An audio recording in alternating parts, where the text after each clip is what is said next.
Kenapa kemudian Allah memberikan ujian kepada kita? Mari kita kembalikan kepada apa yang disampaikan para ulama. Yang pertama adalah Allah mengirimkan ujian pada kehidupan kita. Yang pertama, supaya kita tidak jatuh hati kepada dunia.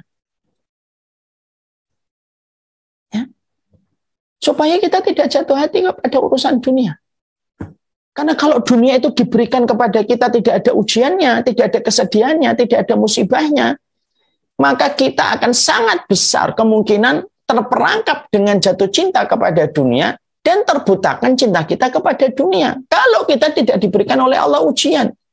Dan orang yang kasmaran dengan dunia itu sulit mendapatkan nasihat. Lebih berat daripada nasihat yang diberikan kepada pasangan yang sedang kasmaran.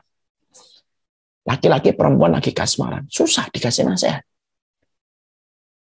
Maka kasmarannya manusia terhadap dunia, kata para ulama, itu lebih parah daripada kasmarannya seorang laki-laki dan perempuan.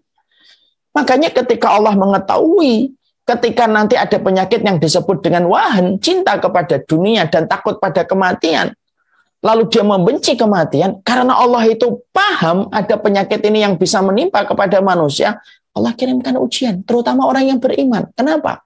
Supaya setiap guncangan-guncangan yang mereka rasakan, akhirnya mereka sadar. Wal akhiratu khairu wa abqa. Akhirat itu lebih baik dan lebih abadi daripada di dunia. Bapak ibu pergi ke satu tempat singgah. Tempat singgahnya jauh lebih bagus daripada rumah kita. Mungkin kita akan malas pulang.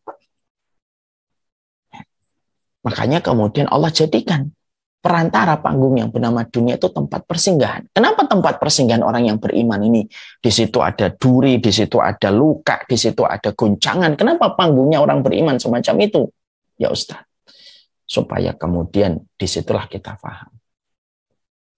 Allah itu mengirimkan ujian supaya kita tidak jatuh cinta kepada dunia.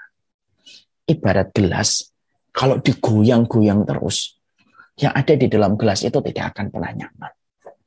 Kita naik mobil, melewati jalanan yang rusak, pengennya turun dari mobil itu, lalu melanjutkan dengan jalan kaki.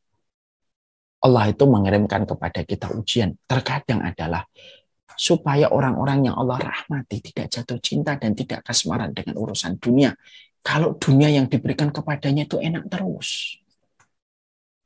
Coba kalau kita tidak pernah sedih, tidak pernah berpisah, tidak pernah meneteskan air mata, tidak pernah sakit. Udah kita gandrung kita sama dunia. Dan ketika kita gandrung kepada dunia, akhirnya kita benci kepada kematian.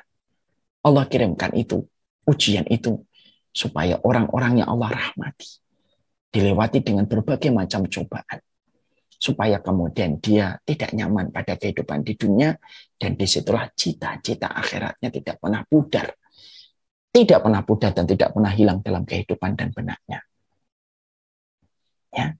Jadi kalau ada orang ngomong, kok saya ujiannya terus-terusan ya Ustaz? Karena Allah ingin supaya antum tidak jatuh cinta sama dunia. Kok saya dari ujian ini ke ujian ini kok nggak selesai-selesai? Mungkin Allah ingin kirimkan itu supaya antum tidak gandrung sama dunia. Kalau kita sudah nyaman, ketika kita sudah melihat kematian itu menenangkan, maka Allah akan lebih senang bertemu dengan kita nanti ketika kita siap bertemu dengan kematian. Karena kematian adalah pintu yang mempertemukan kita dengan Allah. Ini yang pertama. Yang kedua, kenapa Allah berikan kepada kita ujian, Ustaz? Karena sesungguhnya Allah itu mengirimkan mata air yang mencuci lembaran-lembaran kemaksiatan dan dosa kita. Ada salah satu perkataan ulama Salafuddin bin Iyad berkata, Allah kalau melihat ada satu hamba dalam kebaikan, tapi hamba itu masih banyak dosanya, dan tidak ada lagi kebaikan yang bisa dipakai untuk menghapuskan dosanya, karena kebaikannya juga masih terbatas, dan tidak bisa dipakai untuk menghapuskan dosa-dosanya, Allah kirimkan kepadanya ujian. Allah kirimkan kepadanya ujian. Supaya dengan ujian itu akan dicuci dosa-dosanya oleh Allah, dan Allah bisa membersihkan dia dari kemaksiatannya supaya ketika pulang nanti kepada Allah dalam kondisi yang ringan. Makanya Nabi mengibaratkan kehidupan orang mukmin itu kayak pohon yang daunnya berjatuhan, berguguran satu persatu. Kenapa berguguran? Dosa-dosanya dirontokkan dengan ujian yang dia dapatkan. Supaya ketika dia balik pada kehidupan alam barzah dan akhiratnya, maka dia tidak perlu menanggung hisab yang berat karena hisab atas dosanya sudah dilalui dengan ujian yang dia dapatkan ketika di dunia. Itu yang kemudian akhirnya kita harus pahami. Kalau semuanya itu gampang dalam kehidupan kita, kalau semuanya itu dimudahkan dalam kehidupan kita, bagaimana kita akan mendapatkan pahala kesabaran dalam kehidupan ini untuk menggugurkan dosa kita?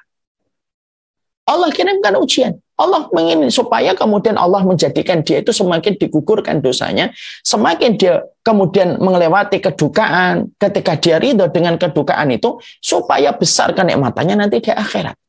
Makanya saya kagum dengan ucapan Imam Syafi'i, tetapi takut, khawatir saya. Kalau saya tidak kuat, tapi saya minta sama Allah kekuatan. Apa perkataan Imam Syafi'i yang membuat saya itu bercampur aduk ketika membacanya? Imam Syafi'i itu pernah menuturkan begini.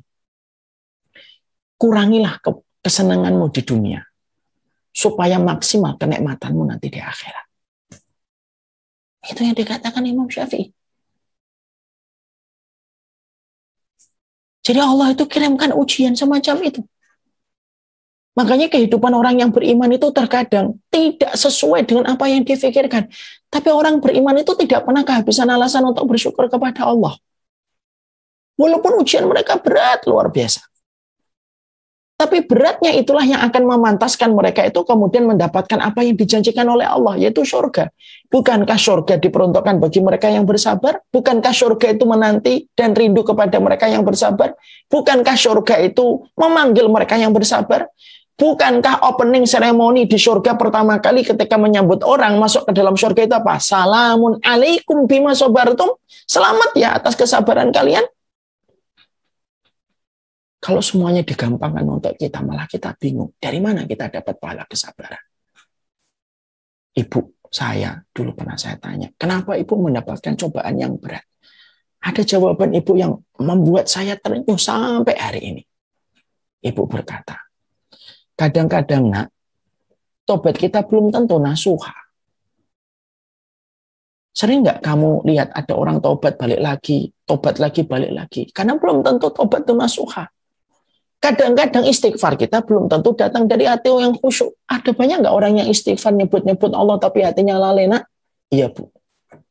Ketika Allah tahu banyak manusia itu yang taubat kadang-kadang belum tentu nasuha, yang istighfar belum tentu dia khusyuk, Allah kirimkan kepadanya cobaan. Supaya ketika dia melewatinya dengan sabar, Allah gugurkan dosa-dosanya. Walaupun terkadang taubatnya tidak nasuha, walaupun terkadang istighfarnya tidak datang dari hati yang khusyuk. Dan itu yang kemudian kita jumpai. Makanya kemudian kita harus paham. Allah itu kalau mengirimkan ujian, kayak wabah ini. Yang terkena wabah itu cuma dua. Kalau enggak orang kafir yang mengkufuri Allah, ya orang yang beriman. Dan Rasulullah mengatakan dalam riwayat Aisyah radhiyallahu anha itu mengatakan apa? Adzaban lil kafirin, ada bagi orang yang mengkufuri Allah, rahmatan lil mukminin, tapi rahmat bagi orang yang beriman. Karena apa? Karena tidak ada pilihan yang rugi bagi orang yang beriman. Makanya disitulah kita akhirnya mengerti. Allah kirimkan mata air dengan ujian untuk menggugurkan dosa-dosa kita. Karena sesungguhnya surga itu memanggil. Surga itu memanggil kepada mereka yang senantiasa bersabar dalam hidupnya. Musibah yang mengingatkan kita kepada Allah itu jauh lebih baik daripada sebuah kenikmatan yang membuat kita lalai. Bukankah dengan pandemi ini kita mendengar suara ambulans? Dan ketika kita mendengar suara ambulans, hati kita tergetak. Lalu kita membayangkan tentang kematian. Ketika kita mendapati kabar di handphone, ketika informasi yang kita dapatkan tentang kematian guru kita, kematian ustadz kita, kematian sahabat kita, kematian teman kita, membuat kita akhirnya memikirkan tentang kehidupan kita. Bayang-bayang kematian menjadi lebih dekat dengan kita. Yang selama ini bayang-bayang kematian jauh dari pelupuk mata kita. Makanya ada salah satu jamaah yang pernah datang ke kantor kami lalu berkata, Masya Allah Ustaz, sekarang itu kalau kita mau berbuat dosa itu mikir 1000 kali. Karena tahu betapa dekatnya hari ini detak jantung kita dengan kematian. Berita yang kita dengarkan, saturasi oksigen orang yang kita kenal turun. Berita yang kita dengarkan, teman kita masuk ICU. Berita yang kita dengarkan, teman kita masuk IGD dan belum mendapatkan fasilitas karena banyaknya orang yang dirawat. Terus menghiasi berita-berita kita. Dan itulah yang menjadikan kita akhirnya paham. Allah mengirimkan ujian supaya mengingatkan kita kembali kepada Allah. Musibah yang mengingatkan kita kepada Allah jauh lebih baik daripada nikmat yang membuat kita lalai. Berapa banyak kemaksiatan hari ini di waktu malam berkurang drastis.